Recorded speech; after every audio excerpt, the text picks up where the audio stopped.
in the state of Louisiana from like 400 a year.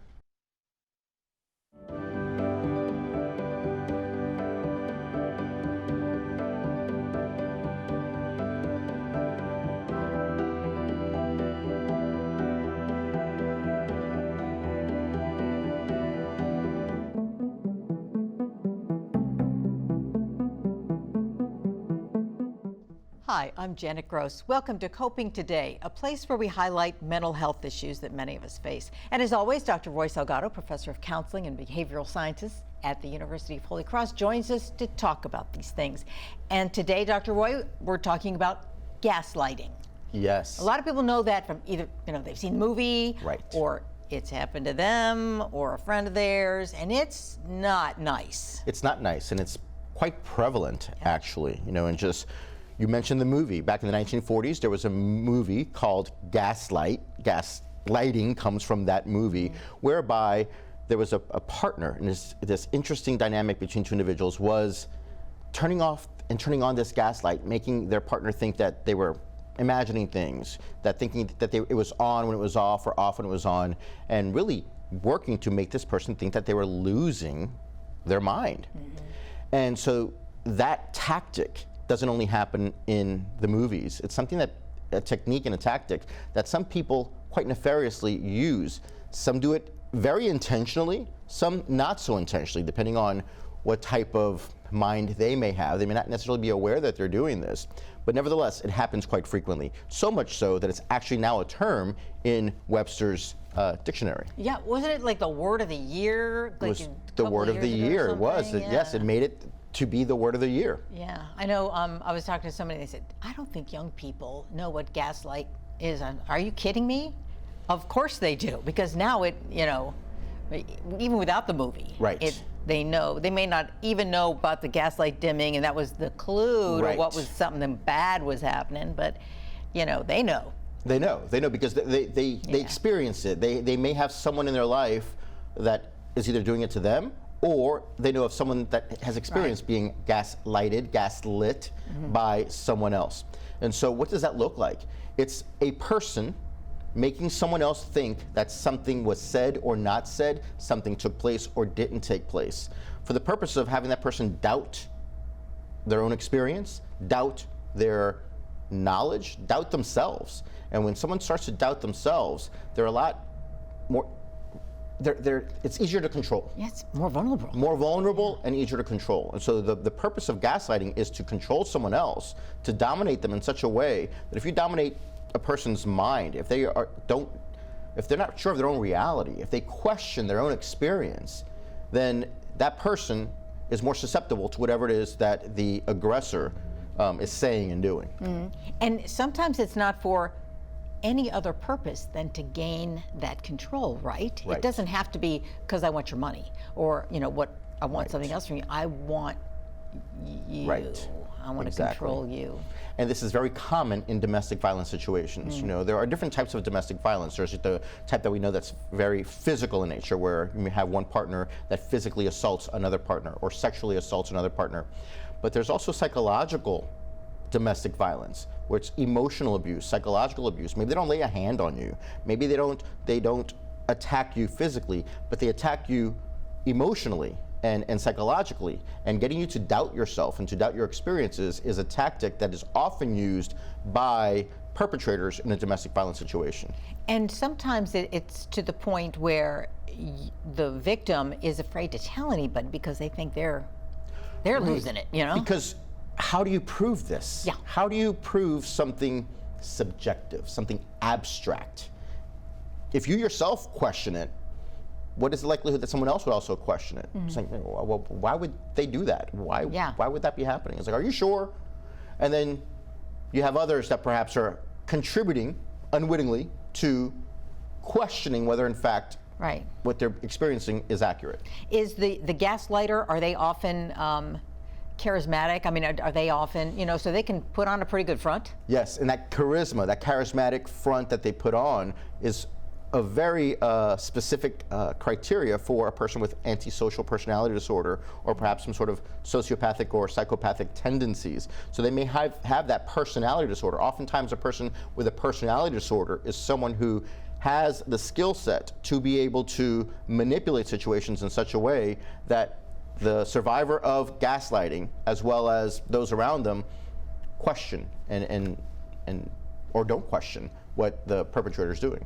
So you really can't even rely on, as the victim, you can't rely on other people's perception of that guy or woman. Because they can schmooze them with their charisma and say, well, no, I've they never wouldn't seen do that. Yeah, they're such a nice person, Right. or whatever. So that's kind of scary in itself, because it can, as we know, when someone takes or crushes your self-confidence, your self-esteem, it's a difficult ladder to climb back out of. It is. Especially without support. And it's very isolating. You feel alone. Yeah. Because you don't know that you can count on your own experience at this point. If you can't even count on your own faculties, your own experience, then you don't know what you can count on. Yeah, okay. And there is help. Yes, there is help. Okay. All right, and before we take a break, I want to bring up that the University of Holy Cross and the Maronites, they have help available. Yes. Okay. For 4+ years now, we've been offering free telemental health services to residents of Louisiana. So anyone who is experiencing any type of relational issue, interpersonal struggles, psychological in nature, you can call the number on the screen, and the assistant will go ahead and transfer that call to the clinical director, assign that counselor in training to you, and you get free telemental health services free of charge, as long as you need it, here in the state of Louisiana, if you're a resident of Louisiana. Man, that's such a service, and we want the number will be up during the show. So, okay, well, we're going to take a break, but when we come back, how to tell if you're being gaslighted and what to do about it. Stay with us.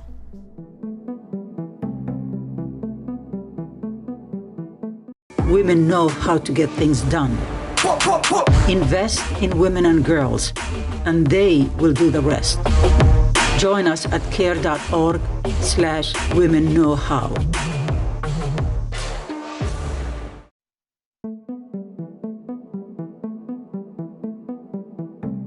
Welcome back.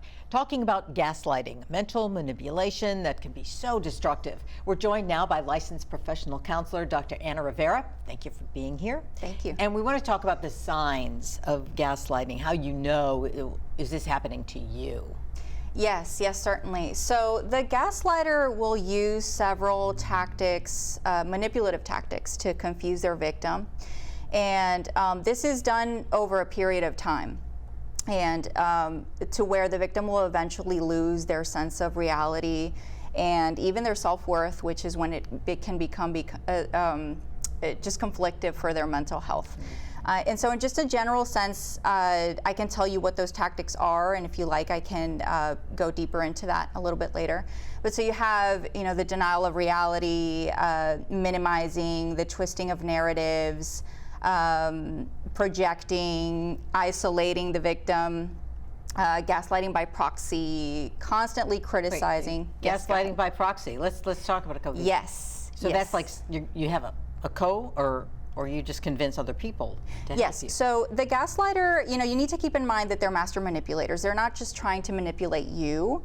They try to manipulate everyone in their environment. So they may use those people against you if they can't coerce you or control you. And this would be helping without knowing it, as for the co-conspirators, quote, Definitely, unquote. definitely, So yes. They do have, as Roy and I were talking about, there is, a charisma about the person, which helps him get the co-conspirators in without them knowing. Yes, they're very skillful. So at the beginning, these individuals are usually very charismatic. They make you feel really special. They see your weakness and they give you needs that have not been met with others in your life. So that's kind of like how they reel you in at first. So they're perceptive in their search for control. Yes. I think they're highly skillful and very smart. much so, and it's very interesting because they are able to pick up on those who have vulnerabilities, those who have had perhaps other experiences, someone who perhaps has an insecurity. They can sniff it out. It's almost like they can smell it on you. So people who are looking to control someone, people who are looking to perpetrate against someone, a bully even in elementary school, they know that person's vulnerable. The way that they walk, the way that they carry themselves, the way that they don't engage in eye contact. That person has low self-esteem. That person is weak. They're an easy target. Let me go and do my thing, whether it's conscious or subconscious. But that's who they go after. The perpetrator looks for someone who they perceive to be vulnerable, the wounded gazelle. And so they're not going to go for someone who presents themselves as strong and secure. They're going to go for someone who presents themselves to the world as insecure and vulnerable. And so they're an easy target. Mm-hmm. So does that mean really you, if you take that out to where they can manipulate others, you can't even necessarily count on your friends as for direction here? You see, and that's very important what you just brought up, because one of their tactics is to isolate you. So it's very important that you recognize that as a red flag. When a gaslighter, when a person in general, you don't know he's a gaslighter yet, is trying to isolate you from family, from friends, from people, any support networks that you have, that needs to be an indicator to you that there might be something there to look out for. And they may even isolate you within a social situation. They might make you the butt of the joke, or it's, oh my gosh, oh, you're so clumsy, or oh, if she didn't have any sense, she wouldn't have, she wouldn't, whatever comments that they would make, and then others kind of join in the laughter, and they feel like they're connected in somehow, and then that person gets isolated that way. And so they're very skilled, because through their charisma, at being able to do that. So and is it hard to recognize at first? Or like you said, you need to be aware, and I guess in any new relationship you should be aware of where it's going, friends or romantic things. Definitely. So I think it's important to note that I think we're all capable to an extent, consciously or unconsciously, of being manipulative. Sure. But the gaslighter will always take it a step further. So just to give you an example, right? So we were talking about, kind of like the denial of reality and the blame shifting. So let's take the example of a couple that's facing the issue of infidelity. And the victim will approach the gaslighter and say, is something going on? Are you seeing someone? And the gaslighter will say something like, that's ridiculous. I'm not seeing anyone. You're imagining things. But that's not as bad. Where they take it a step further is where they tell you something like, no, but you know what I'm tired of is you being a mistrusting, unhinged lunatic. And so not only do they avoid the confrontation, not only do they avoid taking accountability for the infidelity, but they leave the victim sitting there with the weight of the accusation of being an unhinged lunatic.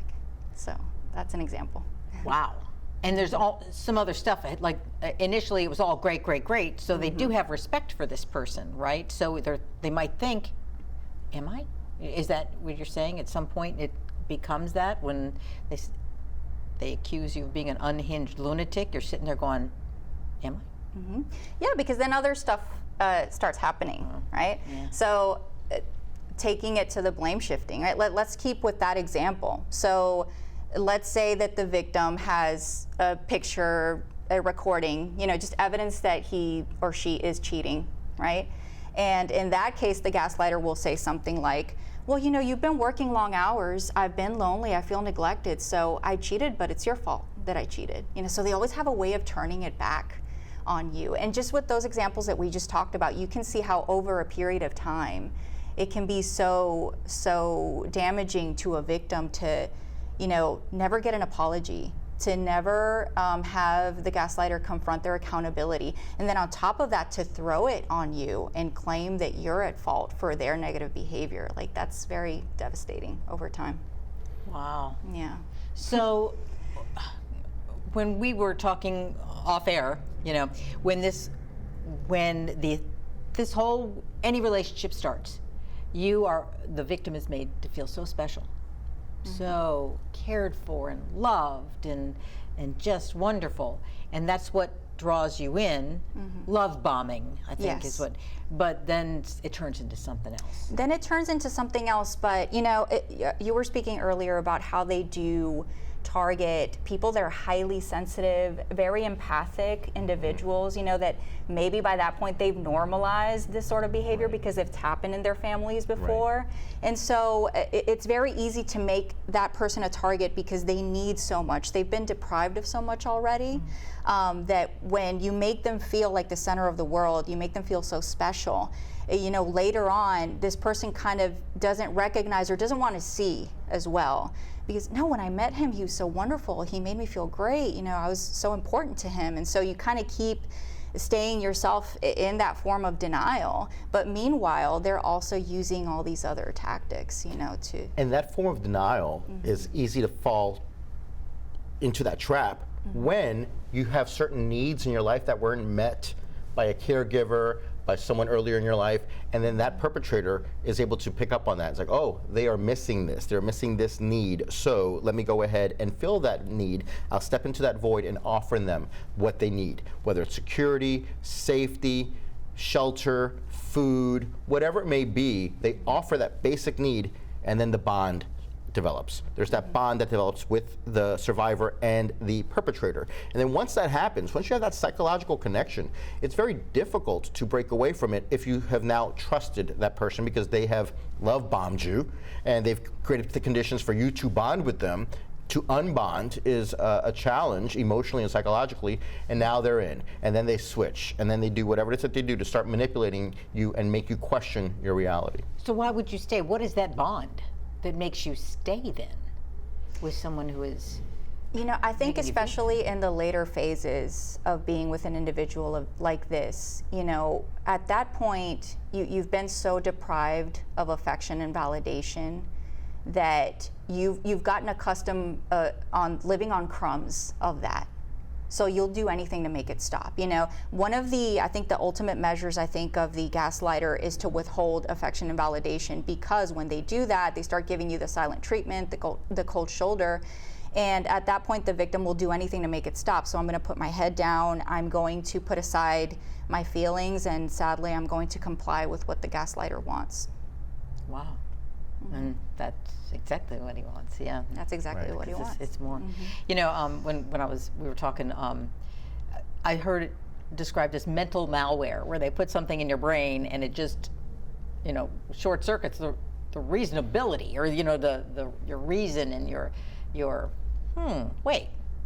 So how do you get out of it? How do you not turn the tables, but how do you escape?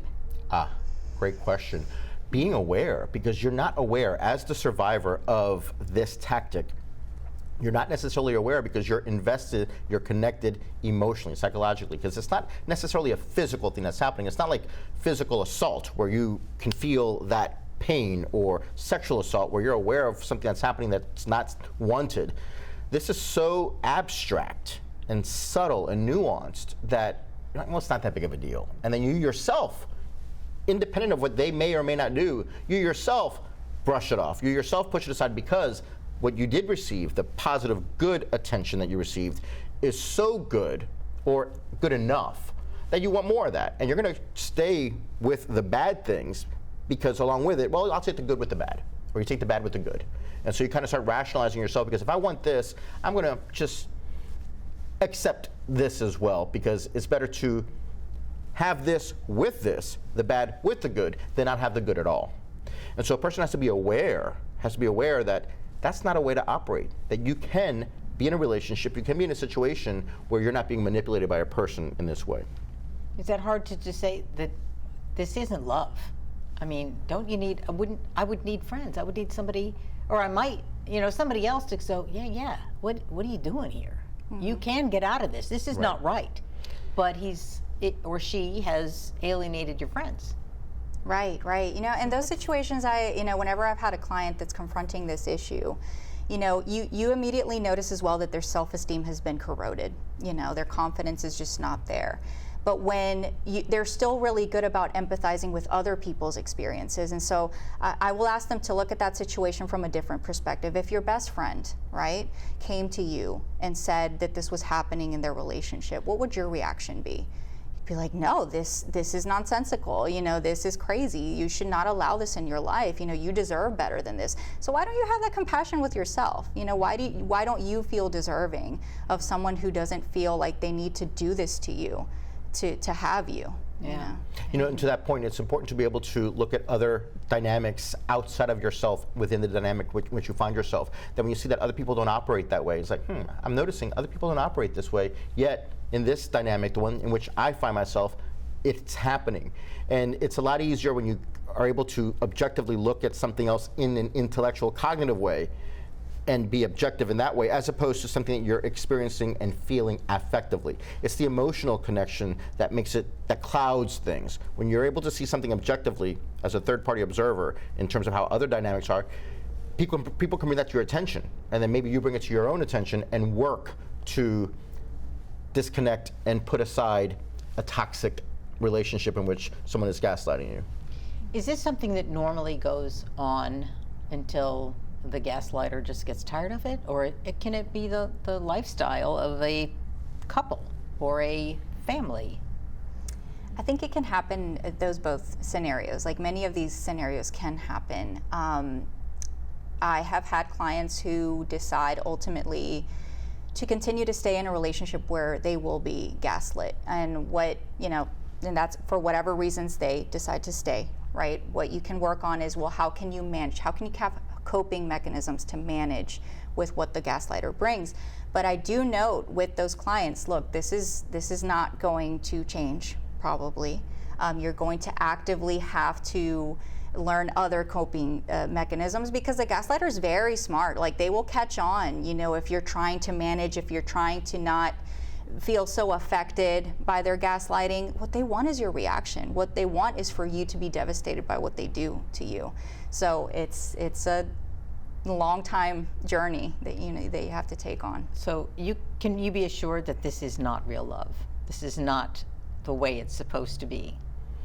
I know you can try and fool yourself, but it depends, and there's so many. It's a continuum. There's milder levels of it to more severe levels of it, and so it can go sideways really quickly if you perhaps put the brake on it and start to establish boundaries, and you say, no, I'm going to respect myself enough to say enough. Then that person who feels like they've lost control, if they are an extreme, severe person with a personality disorder, perhaps could turn into a fatal situation, versus something that's more mild in nature, where the person will just say, well, I can't manipulate this person anymore. I'm done with you. I'm moving on, which, Those are the lucky ones. Those are the lucky ones, Those are right? the lucky victims. So it's smart to be aware of this, Oh, absolutely. to see it, like you said, look for red flags in new relationships. Yeah. That Absolutely. sounds so pessimistic. It came out of my mouth, and I'm like, who wants to go into any relationship like that? But I guess it's reality. I guess being aware, just be Right. aware of what can symbolize a red flag. And for don't a always question relationship. yourself. Question what's happening, huh? And don't isolate yourself. Keep people around you that love you and care for you and can bring this to your attention. For sure. That's great. Okay. All right. Well, thank you so much for Thank joining you. us. Anna Great Rivera. conversation. Thanks. Really, it's enlightening. Even though, hey, I've watched the movie, so. It's a But great It is a great movie. I It is haven't seen it, Yeah, unfortunately. okay. And you don't really have to see it to know that this has existed long before the movie, too. Yes. Dr. Roy and I were talking about that. It's been forever and ever. People are trying to manipulate you and get what they Yes, want. always. And sometimes we're one of them. Yeah. Yes. Okay, well, thank you, Anna Rivera, for talking you. about this with us and for helping us to understand the manipulation and recognize it. We're going to be talking more about this in a minute. Stay with us.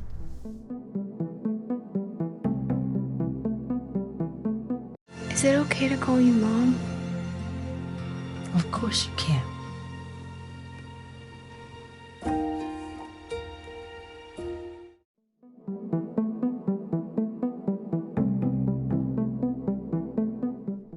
And we're back talking about walking through the darkness of gaslighting, that manipulative behavior that seeks to control and crush another's sense of self-worth.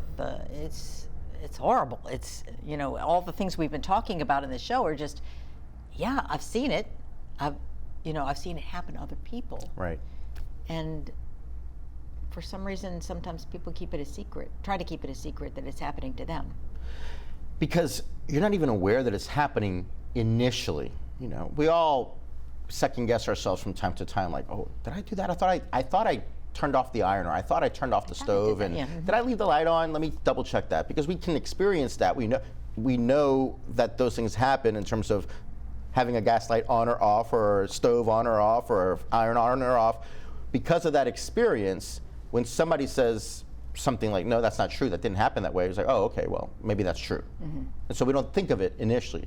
The thing is, if that's happening repeatedly, if there's a pattern of this, nothing happens consistently in this nature. Yes, there are times where I second guess whether I have left the stove on or off, and I get out of my car and go back to make sure, or the iron. But that doesn't happen every day. Right. Has that happened in my life? Sure, it's happened in my life, but it doesn't happen every day. The thing is, if you're finding yourself in a situation where you're constantly being told that what you believe to be reality and true and your experiences is inaccurate, that's not normal. That doesn't happen every day. If that's a pattern that you're noticing, trust your instincts. This is not the way things operate. So, you know, as you go into a new friend, you know what? This doesn't have to be a romantic thing either. Right. It doesn't have to be a romantic thing. It could be with two friends. Yeah. It could be with an Parents. employer and employee, parent and child. Any type of interpersonal dynamic between two people, gaslighting can take place. So when you, as you go into this and you start to have these feelings, is it wise to ask ahead of time, like not ahead of time, but right at the beginning and say, you know, he says or she says that I'm doing this a lot. Do I do this a lot? They also say this. So Yeah. somebody else knows before the gaslighter gets to them. Right, right. And it's important to bring it up. If you are aware of something, or if you're starting to wonder about something, yes, please involve somebody else. Highly recommend that you involve somebody else. But also confront the gaslighter. Let them know, no. Try challenging that person. Now, I caution with the challenging if it is too far into it, and because there's a continuum, as we mentioned earlier. Right. You could have someone who is dangerous, who it could turn fatal. It can go wrong relatively quickly if you are in a situation where you're confronting someone and you're isolated.